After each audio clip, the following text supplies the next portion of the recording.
Ajouté, plusieurs dizaines de milliers de manifestants se sont rassemblés samedi soir dans le centre de Tel Aviv pour protester contre ce qu'ils dénoncent comme la corruption du gouvernement, a constaté un journaliste de l'AFP. Les manifestants, qui avaient intitulé leur rassemblement la marche de la honte, ont envahi le large boulevard Rothschild, dans un des quartiers huppés de Tel Aviv, pour dénoncer la corruption du gouvernement et les lenteurs présumées des enquêtes en cours contre le Premier ministre Benyamin Netanyahou.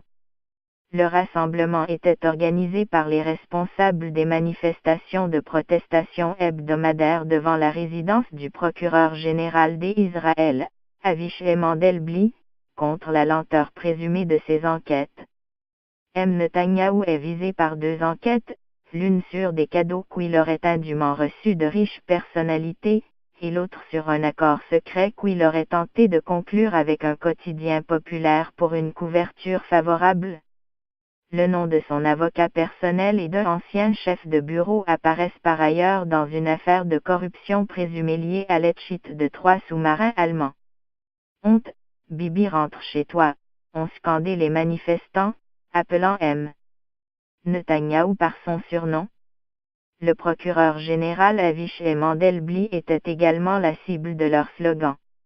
Michal, une habitante de Tel Aviv qui préférait garder l'anonymat, manifestait à Tel Aviv après avoir participé régulièrement aux manifestations devant la résidence du procureur général. Bibi et le gouvernement détruisent le pays. Il y en a assez de la corruption, a-t-elle déclaré à l'AFP.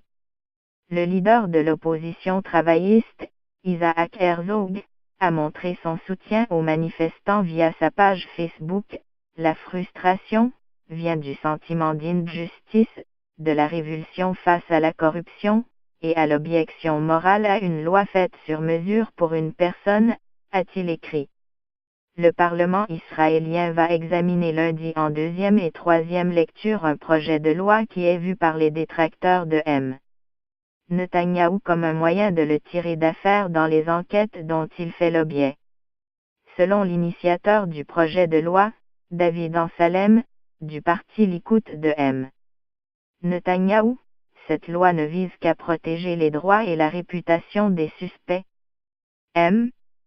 Netanyahou, 67 ans, ne cesse de dire qu'il ne se passera rien parce qu'il ne s'est rien passé, et de dénoncer une tentative de putsch de la presse et de la gauche.